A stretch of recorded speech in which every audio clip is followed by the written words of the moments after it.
Hey folks, welcome to Who Let the Dogs Out. Today we've got a Q&A for you, and what are we talking about today, Sal? Today we are talking about someone that when they raise their voice, their dog pee-pees. Okay. We've got one about, is it aggressive when a puppy growls and snaps at a child? And then another one is a lady who's wanting to be safe when stray dogs come up. What should she do? All right. Well, that's what we're talking about today. So if you want to learn about that and other stuff that we got going on, then stick with us till the end. Who let the dogs out? Who let the dogs out? Hey there, welcome to Who Let the Dogs Out, the podcast designed to help you enjoy life with your best friend without all the frustrations. Join us each week as we help families across the country do just that. I'm your host, Corey, and I'm joined by my co-host, Sally. And today we've got, Q&A for you guys. Yeah. Those are fun because you guys write in the questions. We give you the answers. If you want to write in a question, you can. You can do that by reaching out to Sally at wonderdogtraining.com. Or you can comment down below on whatever platform you're on. We'll see it and we can get it done. We also got Dog Talk where we come on and talk about a topic related to dogs, dog ownership, dog training, things like that. If you want to suggest a topic, you can do it in the same fashion. And we've got some interviews that we've done as well in the past and some coming up in the future. So go check those out as well on our channel. That's pretty much it. Let's do trivia and then we'll jump into some of the other stuff. So I love this question because like I was telling Sally, I'm like, I think I can make a discussion out of this one once we go through the answer. But trivia question of the day. If you want the answer, stick with us to the end. So the question, we've all seen it. You walk into the kitchen, the trash can's knocked over, and your dog has their ears pinned back, their heads down, and they're giving you that classic soulful, I'm sorry look. According to behavioral studies, why does a dog show this, quote, guilty look? I like the answer, but I also think I've got some insight on this that maybe the answer does not give. So anyways, if you want the answer to that, stick with us to the end. So and I was going to say too, if you like the show, we ask that you share it with a friend, family member, colleague, something like that, just because we come out here every week and give out great advice and answer y'all's questions. So if you know anybody that could get any value from today's show, send this episode to them. We'd really appreciate it. And also hit the subscribe button. And the like button. Yep. And if you want to engage with us, comment down below. So that's that. Speaking of comments, we've got a couple from last week. We do. Okay. I think we got one here. From our man Stafford out of Hawaii. He says, Gordon is an awesome trainer. Did he get another dog? Great show, guys. That's how I imagine him saying it if he was saying it to me in person. We agree. Gordon is an awesome trainer. He sure is. He did get a dog. I don't know how old his dog, probably like a year old or something. His dog's pretty big. So I'd imagine it's probably a year old, maybe 10 months to a year. Yeah, under a year, but not young. Oh, I think on the last episode, I was talking about like how his dog's the trainer's dog, but it's like the loudest dog in the whole room. Yep. Because he does make some noise. I'm like, dude. And then also, you can't, like on the treadmill, he was just barely fits on the treadmill because he's huge. But he is a huge Doberman. He was very annoying on the treadmill when I put him on there, which is funny. But yeah, no, Gordon's got a really good dog. His dog's very well trained. He's done a great job with him. So, but yeah, he did. I think his dog's, like I said, anywhere from 10 months to a year old. So I can't remember what is his dog's name. What did he name him? I can never remember. Couldn't tell you. No. Couldn't tell you. Sorry, Stafford. We'll find out. Anyways, well, that's that. I guess we'll jump into our regular. You said is there not 2 comments or is it just... Oh, that was it. Oh, okay. That was it. Anyways, how's things going in Sally's world? Sally's world. Sully greets me at the door. He didn't do that for a while. He didn't do that for a while. He was keeping the play. On my couch, all 3 of my dogs now sleep in the same position on the couch. And Sully started doing that, which is where I've been finding him when I first let him out of the crate. So he must have been enjoying having that area to himself. But yeah, for the last few times, he's been there to greet me, and it's really lovely. That's sweet. So I get the wiggly bum. He's all like, ooh. She's back. He's doing really well. I'm not having, like which you said, not having any issues when he's not got accessibility to my bedroom. Yeah. I did leave my bedroom door open once, but he didn't chew it up, but he did go grab one of my shoes. Yeah. The context for this is, I don't know, probably 4 or 5 podcasts back, I told Sally that she did not need to put Sully in the crate anymore. And she hasn't been. And he's been doing great. He has been doing great. Just as I predicted. So, and it's not that he didn't like his crate, because he did. If I told him to crate up, he would go in quite happily. He was very settled. But you pointed out that he's old enough that he really don't have to be in there. Didn't need it. That's good to hear. Well, a couple updates. Number one, I didn't think about this until Wednesday. Yeah. So I guess a couple days ago. But last week I announced, hey, we hit 2,000 clients. We're way past that in Memphis. I didn't account for all the people that had opted out of our emails. Oh. Because I just looked at it because I sent an email to like our in training, graduated, things like that list. Yeah. I did not send it to, but that was just people who are still subscribed to our emails. Yeah. So it was 2,000 people still subscribed to our emails that we send out weekly. Yeah. It was not accounting for all the people who had unsubscribed. Yeah. So, anyways. So we are way over. Well above, yeah. Well above. I didn't look at the number, but I have to that imagine that we've awesome. had quite a few unsubscribers. Yeah, because some people, after being with us for a while, don't want to really know about the everyday things of Wonder Dog anymore, which they should, because it's exciting. We miss you, news. but that's it. Yeah, that's okay. But we get it. We get it. Yep. Anyways, so that's that. Also, turned 30 yesterday. We're recording this on Friday, June 19th. Yeah. But Juneteenth. yeah, so on So yesterday. Monday, I'll be 30 in 4 or 5 days. But yeah, good birthday. Good birthday. Trying to think of what I want to do for the next 10 years till 40. We'll see. I don't know. We'll see. But He'll be having babies. We'll Well, not see. him literally, but you know. You know what I mean. we do. Anyways, well, that being said, let's jump into some questions. Let's do that. Okay. So this is an interesting one, actually. So this person says, when I raise my voice, my young dog pees on the floor and cowers. Is this normal behavior, and what should I do to stop this? Number one, stop raising your voice. Yeah, I mean, that one seems simple enough. Depends what you're raising your voice at, really. Are you raising it at children, partner, or the dog, or just in general? Yeah, I don't know.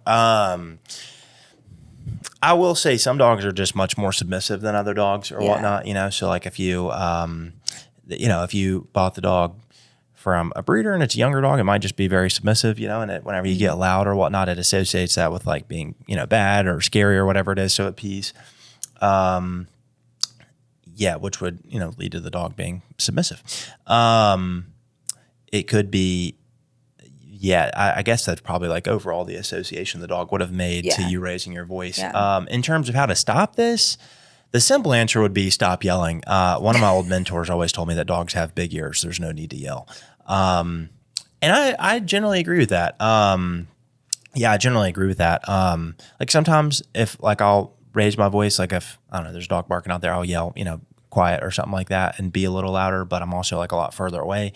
But generally speaking, I mean, I don't really like yell. I'm also not really a yeller either though too. Like I've never we were talking about this the other day, like I've never like yelled at any of our employees. I'm not really much of a yeller or a screamer or anything like that. So I know a lot of people are, but I'm not really a yeller or a screamer or whatnot. So I don't get loud during arguments or anything like that. So I think dogs as well just pick up like on like the atmosphere, don't they? So if it comes across maybe like a threatening noise, then they're going to be a little bit like, oh, what the heck? Yeah.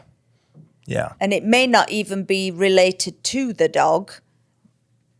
But, we know dogs that if you say to them, what have you done? And all of a sudden they go like, oh, my God, what have I done? Yeah. And they haven't done anything. Yeah.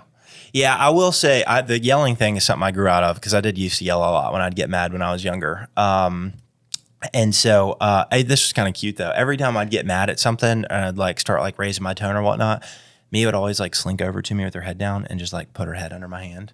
It was real sweet. She's just like, let me decrease his stress levels a little bit. So I'm here. yeah, I've got you. Everything's fine. Everything's fine. It's okay. It's okay. Yeah. But yeah, as to how to stop, I'd say probably like stop yelling. I imagine this would also go with maturity too, like as the dog like ages and matures and stuff. Yeah. Like a lot of times they do age out of stuff like this, but in the short term, stop yelling. Dogs have big ears. There's no need to yell. You can also like pretty much like let the dog know what you're thinking without communicating at all. Like, I mean, you could just like give them like a real stern look and they'll be like, oh man. Okay. You know, like, I mean, that's what our whole trivia question is based off the day What is the like heck? body language and stuff like that, you know? So, in the short term, I'd say pipe it down a little bit. Yeah, absolutely. Sully used Pick to on somebody your own size. Sully used to do submissive, excited PP that he's now grown out of as well. I could probably get him to do it if I got him real riled up. Doing your silly song that you do to him. I probably could. It does get him very excited. Probably could. Yeah. Okay, let's do this one. Question 2. Question 2. Okay. My 8-month-old puppy growls and snaps at my child. Is this a sign of aggression or is it just being a puppy? How would we know the difference? I mean, on the surface, it doesn't sound great. I mean, on the surface, it doesn't really sound great. I mean, growling and snapping are normally like behaviors that are like paired with aggression, you know? Yeah, overall, that doesn't really sound great or very promising, unfortunately. I mean, there are times where like puppies will growl and like people who don't know anything about dogs, like don't understand it. So like if you're playing like tug with a puppy or something like that and they're going, "Arr," you know, and like growling and stuff, people who don't know what that is would maybe associate that as like a negative thing or, oh, the dog's being real aggressive or something. Or if a dog's playing with another dog, sometimes they sound like they're mauling each other, but they're really just playing and having a good time, but it sounds real loud and real bad or whatnot, you know? So I mean, sometimes there is context for growling that isn't necessarily bad, but I mean, how this question is, if I was in front of the person asking like a number of follow-up questions, like what's the context, where, you know, where's it happen, why is it happening, things like that. But I mean, if a dog was growling and snapping at my child, I would feel very uncomfortable with that. Yeah. I think it as well, we don't like the context, but if your gut feeling really is that this is not right, then follow your gut feeling. Yeah.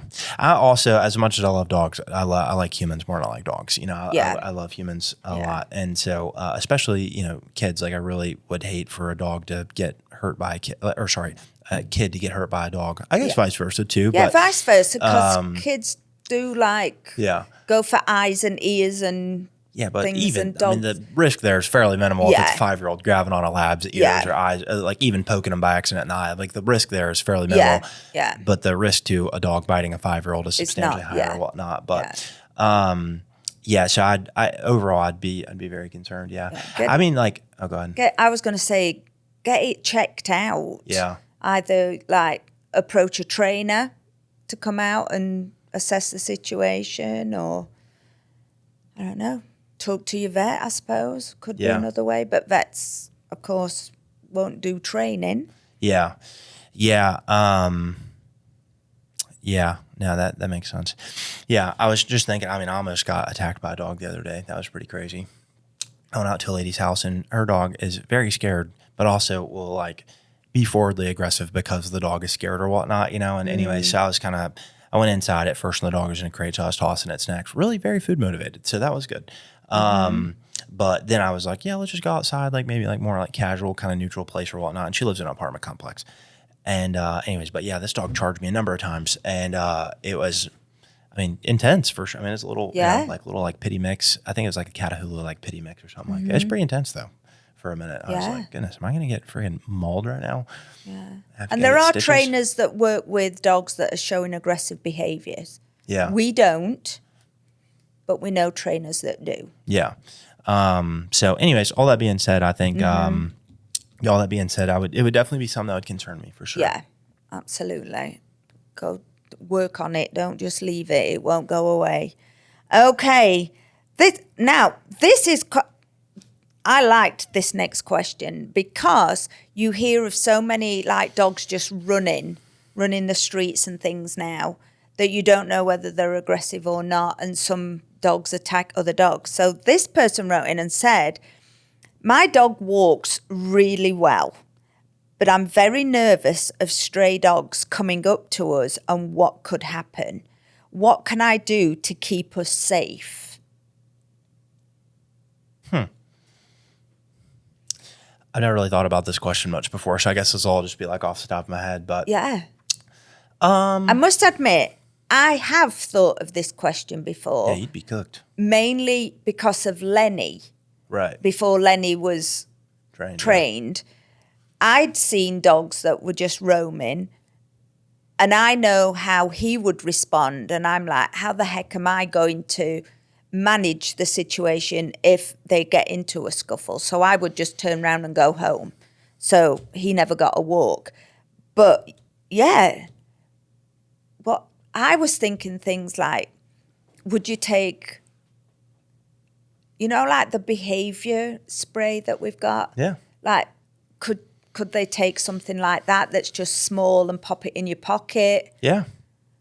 First I thought pepper spray, but I thought, would that just not provoke things if you're spraying pepper spray at a dog? I would ideally, prefer to do something like lighter in terms of like consequences, generally speaking. My first one would just be like, if I was walking the dog and I saw a dog, I would just be conscious where the dog's at first and foremost. You know? So like if, because I'll tell you that there was a dog, me and Mia used to run into this a lot. They weren't really strays, but they were dogs that lived at places with no fences, and they would just kind of be out and about. We went walking on the green line. I actually went and walked there this morning. I think the first time since Mia's been gone, I went and walked on the green line this morning. But either way we went, if we went down towards Germantown Parkway, there was a dog that lived at like a storage facility or whatnot. This dog was big and super scared. Like I barely ever got a glimpse of the dog, but the dog, over time I started to, because we went walking there almost every day. And so this dog would like pop out of the woods and like be standing as we got closer, it'd like run away. But then eventually, like as we would go down to the road and then turn back around and pass where the dog would kind of be hanging out in the woods, it would kind of follow us on the green line a little bit. So I'd always pop a headphone out just to make sure I could hear, because I normally have headphones in. I'm listening to a podcast. So I'd pop my headphones out and I'd just be consciously aware of the dog is, aware of where the dog is.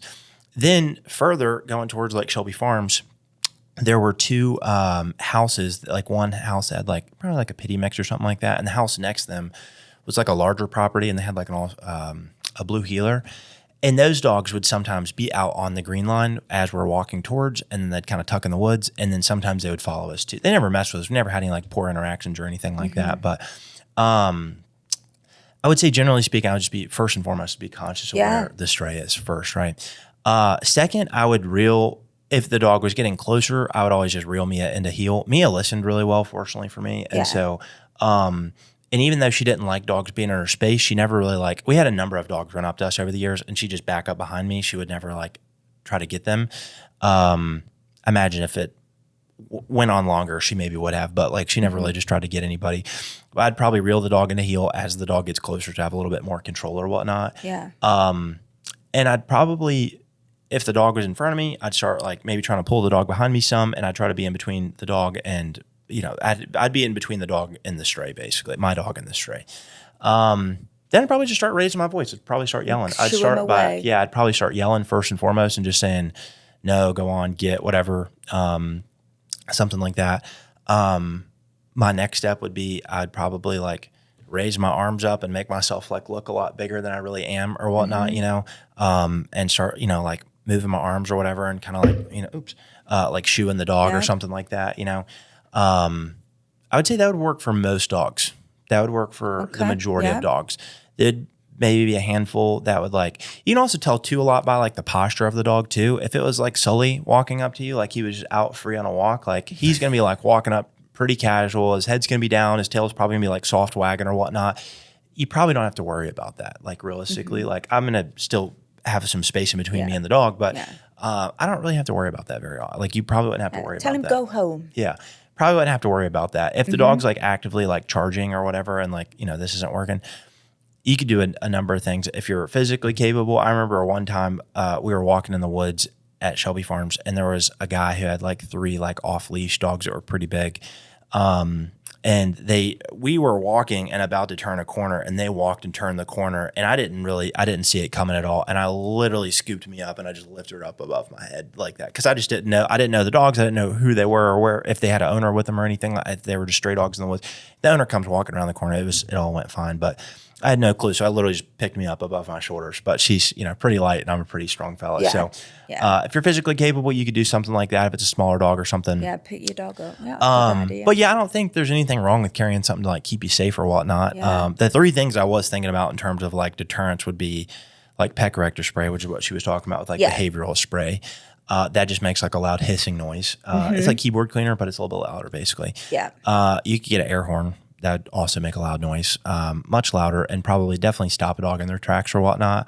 And then the third one would be like pepper spray or something like that. You could use that hypothetically. Ideally, you wouldn't need to. I'd rather just like yell at the dog and stuff and just have the dog go away. But So if try there's something else first. real risk to my own safety or my dog's safety, I'll do whatever it takes to make sure that dog doesn't get mine.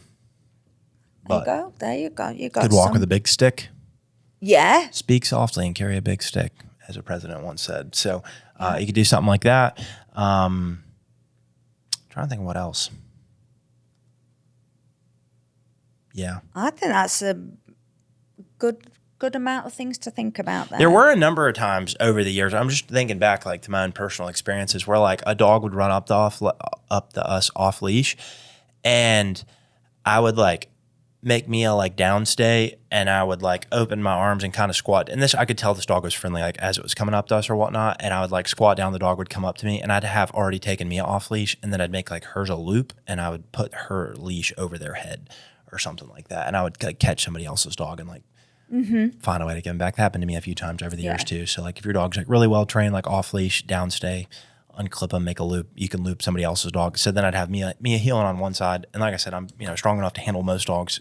On just like a regular leash. I'd have that dog on like the other side or something like that. Or I'd tell Mia free, and she can walk out ahead of us or something. So lots of solutions. I feel like I had something else to say too, but I forgot. Off leash. Yeah, I lost it.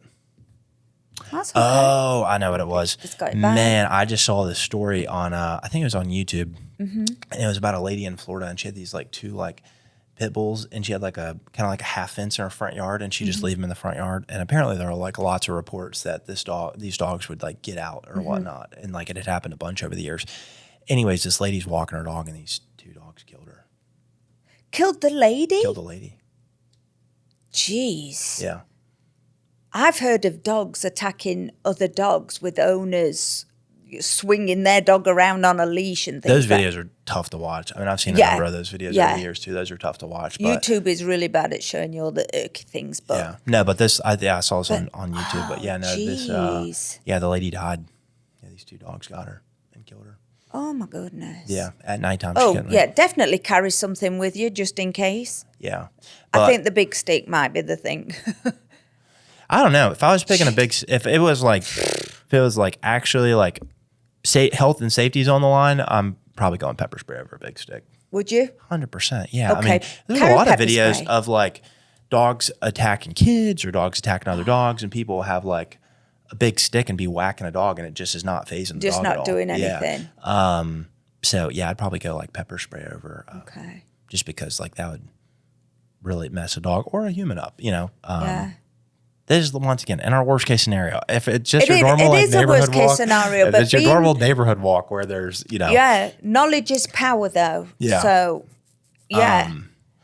But yeah, no, and the lady that got arrested, like the sheriff like met them at the police station and like walked the lady inside the sheriff's station personally and was like telling her like, there's a woman dead because of your dogs, and like the lady like didn't even really seem sorry. It was really strange. It was really, really weird. She's like asking about her dogs and stuff like that. I'm like, what is wrong with you? I'd be absolutely devastated. Oh, yeah, for sure. Whoa. So. Okay. So it might be worth just having a little pepper spray just in case. You might need it against another human, but anyway. Great advice. Okay, do we want to do trivia? I go ahead and do world news. Okay, this is a really we've got a happy story. Okay, so there's a mama dog in Minnesota. Her name is Petunia, and she's a St. Bernard mix, and she fed 11 of her own puppies, well, fed and raised 11 of her own puppies, but then cared for 6 orphaned puppies. So she did all the mama things, fed them well nourished, and every single one of those puppies found a new home. All thanks to Petunia. Aw, that's sweet. That's cute, isn't it? These mama dogs that take on surrogacy. Awesome. Love it. That is sweet. So that's Petunia in Minnesota. I remember one of our dogs produced milk and fed one of our feral kittens, because we could hear the kitten going, we're like, that's a little bit odd. And she was a collie, a lassie collie. And yeah, and apparently she produced some milk and fed the kitten. I've never heard anything Crazy, like that. That's isn't crazy. it? That is crazy. That's crazy. That is crazy. Maybe it was at full milk. Maybe she was just like doing lactatey stuff. But yeah. But anyway, Petunia did. Okay, let's do some trivia. Let me get it pulled up. Give me 1 second. Do. Okay, here we go. Here we go. Okay, here it is. The question. Yes. We've all seen it. You walk into the kitchen, the trash can's knocked over. Your dog is, their ears pinned back, their head down, and is giving you that classic soulful, I'm sorry look. According to behavioral studies, why does a dog show this, quote, guilty look? A, they genuinely feel moral regret for breaking your household rules. B, they remember the exact action they did and know a punishment is coming. C, they are purely reacting to current negative body language and tone of voice. D, they are trying to hide a spike in their adrenaline. What is it? Well, I think I may have picked up on a clue you gave earlier. So I'm going to say they're just reacting to the moment. The answer, it says here, is C. They are purely reacting to your current negative body language and tone of voice. That's what this answer says. Okay. What are you gonna Do say? dogs, I think we've had this conversation before. Do dogs feel guilt? This is what I wanted to discuss. Okay. There we go. Well, it has like a follow-up here. Okay, It do a says, follow-up. this is the ultimate trap for pet owners, and famous studies by cognitive scientist researchers had owners leave their room after telling their dog not to eat a treat. In some cases, the researchers gave the dog the treat, and others, they hid it. When the owners walked back in, they were told their dog was good or bad, regardless of what they actually did. The result, dogs looked guilty when they were completely innocent, as long as the owner walked in with an angry voice. Your dog doesn't have a moral conception of a broken rule after the fact. They're just masters at reading human frustration and displaying submissive, please don't be mad at me body language to diffuse your energy. What do you think? I must admit, I did think that they knew guilt because of how they reacted. Because I know if I've gone in and the trash is spilled, Lenny would go, because I know Lenny was the culprit. He did. He was very much like, uh-oh. Yeah. But if he knew guilt and he knew it was wrong, why did he continue to do it? That was the other thing. Well, I think in that case, the juice is worth the squeeze, right? Absolutely. Like, I'd rather Easier to ask for, what's the saying? Forgiveness than permission. Forgiveness than permission. Right. Well, here's the deal. One, I don't know about the study I read what y'all just heard, but I don't. Here's the deal. There were times, and Mia was a real special dog. She was very cognitive, she just had a really smart brain, so compared to, I'd say, most dogs or whatnot. And so it could just be that she was a very smart lady and we were very in tune. But there were times where I would leave, I'd forget to put the butter up or something. Mm-hmm. She'd eat a stick of butter. And before I knew that there was anything wrong, I'd open the door to the house. She'd be on the love seat adjacent to the door, and I'd see her. I'd open the door, walk in, go, "Hey, Mia, how you doing?" And she'd slink off the couch with her head down and her ears back. how does she know? Yeah. I didn't know that the butter was eaten yet. And then when she did it, she was like telling on herself, and I'd walk around the corner. I'd go, "Did you eat that butter?" And then she'd look even sadder or whatnot, Like, right? yeah, I did. Yeah. And to be fair, there were times like, because I thought it was funny, like whenever she'd look like that. And so she did get trained basically that the words, "Did you do that?" were like, "Oh my God, like what did I do?" Kind of thing. So I could say that there'd be nothing wrong. I could just say that and she'd put her head down and like look up at me like, I didn't do it, So I do think that they learn that. But like, once again, I'm not a yeller. I didn't yell at her, didn't yell at her, didn't hit her or anything like that. So like, I always thought it was funny that she like did that, and I would just make it a joke. Like, Yeah. anyways, all that being said, she would tell on herself before I even knew there was an issue, like she would literally tell on herself before I ever knew that there was a problem, and sometimes she'd get in the trash or whatnot, and I could see that, but I'd walk in and I'd just look at her and go, "Did you do that or whatnot?" I never, and anyways, I don't think I was displaying any negative body language. So like I said, maybe she's just a really smart girl. Maybe, but I don't know. I think dogs, like, this goes back to we had this conversation many moons ago here on the podcast. It was a fascinating conversation, but like, what do we actually know about the dog's memory? Yeah. I don't know. I just think dogs like remember more than like Yeah. we give them credit for, Yeah. And they're more in tune than we give them credit for a lot of times. Yeah. Particularly like the longer you've had a dog, the more they've been with you, they know you, you know them, things like that. But Yeah, I think that they do know and remember more stuff than we give them credit for. yeah, no, I do too. Yeah. I do too. Yeah. But I'm just thinking to myself, like, she was literally telling herself, Yeah. and so I don't know if she was doing the equation in her head, like, oh, I'm breaking a rule right now. This is bad. But like, clearly she knew something was wrong because she would tell on herself. But then maybe there's another side of it too, where it's like she had associated stealing butter with me going, "Did you do that?" or something like that. So maybe it could have just been like a simple association. Because my understanding of the dog's brain has always been that it's very simple associations, like 1 + 1 = 2, right? If I sit butt on ground, if a human says sit, butt touches ground, I get food, right? Like that's how I've always learned that dogs like brains work. They're very simple association creatures compared to us who can, think thoughts, and we're cognitive of the thoughts that we're thinking and things like that, right? We've got consciousness. I'm not saying dogs aren't conscious, but anyways, that's always been my understanding of the dog's brain versus a human brain or whatnot. So anyways, I don't know the answer.